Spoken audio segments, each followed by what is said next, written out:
आज हम सभी यहाँ बच्चे क्यों एकत्रित हुए हैं? इसलिए एकत्रित हुए हैं कि दीपावली क्यों मनाते हैं, क्या कारण है, किस वजह से मनाते हैं? तो हम सभी ये जानते हैं कि भारत भूमि जो है वो त्योहारों की भूमि है। क्या है? त्योहारों की भूमि। तो यहाँ पर विभिन्न प्रकार के त्योहार मनाए जाते हैं। तो उनमें से एक प्रमुख हमारा हिंदुओं को जो त्योहार है वो दीपावली है, जिसे हम दीपोत्सव के नाम से भी जानते हैं, और इसे हम लोग प्रकाश का त्योहार भी कहते हैं। त्रेता युग की बात है, जब महाराज दशरथ थे और उनकी 3 रानियां थी।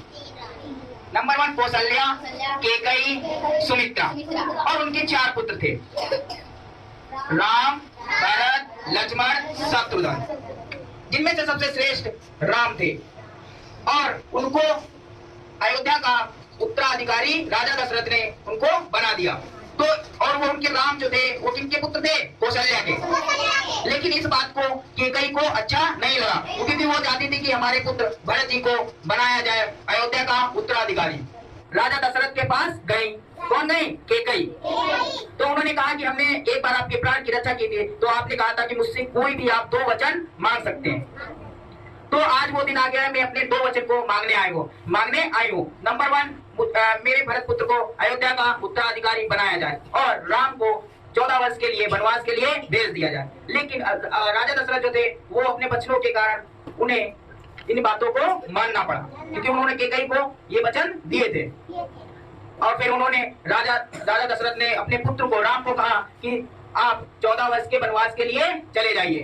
तो फिर वो अपने पिताश्री की बात को मानते हुए वो अयोध्या वनवास के लिए चले गए, और उनके साथ सीता माँ और लक्ष्मण जी गए। और जब वो जा रहे थे तो उनके साथ में सारी प्रजा उनके साथ में भी चलने लगी कि हम भी आपके साथ चलेंगे। बहुत रो रही थी, बहुत मतलब उदासी थी कि हम भी उनके साथ में चलेंगे, क्योंकि वो राम भगवान से अत्यंत प्यार करते थे, बहुत ज्यादा, इसलिए उनको था राम भगवान के प्रति। तो इस वजह से लेकिन राम भगवान ने उनको मना कर दिया गया कि आप लोग मत जाइए, मेरा 14 वर्ष का वनवास है, इस वजह से मैं ही जाऊंगा। तो वो तीनों लोग निकल पड़े और कुछ दिन वहां वनवास में रहते रहते बीत गए।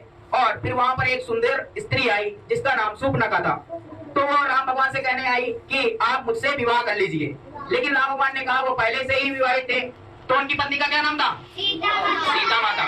तो फिर उन्होंने कहा राम भगवान ने कि शूर्पणखा से कि जाओ तुम लक्ष्मण से कहो जाके कि वो आपसे विवाह कर ले। तो वो लक्ष्मण के पास गए, लेकिन लक्ष्मण ने भी मना कर दिया कि हम आपसे विवाह नहीं करेंगे।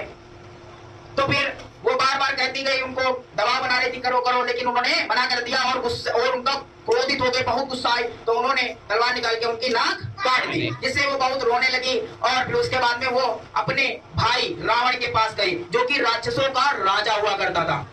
तो फिर वो उसको बहुत क्रोधित हुआ जब इस बारे में पता चली कि उसकी बहन की नाक कट चुकी है। तो इस वजह से वो निकल पड़ा इनको भी दंड देने। तो वो निकल पड़ा और अपने साथ में एक राक्षस लेके आया, जिसे उसने वहां जंगल में एक रूप दिया हिरण का, क्योंकि ध्रुव था, बहुत मतलब ग्लो कर रहा था, बहुत चमक रहा था।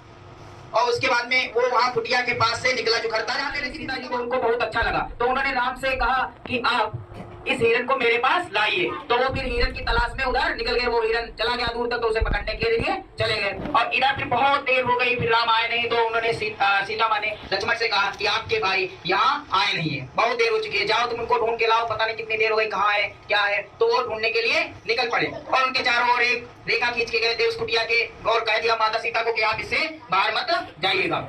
फिर उसके बाद में रावण था। रावण किसका रूप लेके आया था? साधु का। तो साधु का लेकर आया और कहने लगा भिक्षाम दे, भिक्षा के रूप में मांगने के लिए आ गया और माता सीता को अगवा करके ले गया। और इतने में ही राम भगवान और लक्ष्मण आए और वहां पे देखा कि सीता माता है ही नहीं। तो उन्हें इधर उधर ढूंढा, लेकिन वो मिली नहीं, क्योंकि रावण उनको अगवा करके ले गया था। फिर उसके बाद में वो निकल पड़े ढूंढने के लिए। तो रास्ते में उन्हें एक पक्षी मिला, जो कि उसके पंख कटे हुए थे और चिल्ला रहा था। तो राम भगवान ने वहां पहुंचे, पूछा कि आप उनका नाम क्या था? जटायु। तो वो पूछा कि उन्होंने बताया कि रावण लंकापति वहां उनको सीता माँ को अगवा करके ले गया। लंका की ओर निकल पड़े और उन्हें वहां पे एक वानर की सेना दिखाई दी, जिसमें प्रमुख कौन थे? हनुमान।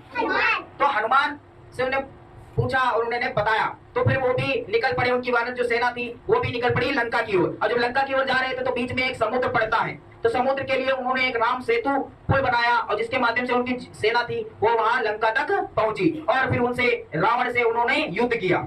युद्ध करने के पश्चात वो कई दिनों युद्ध चला, और उस युद्ध के पश्चात आखिर में राम भगवान की विजय हुई।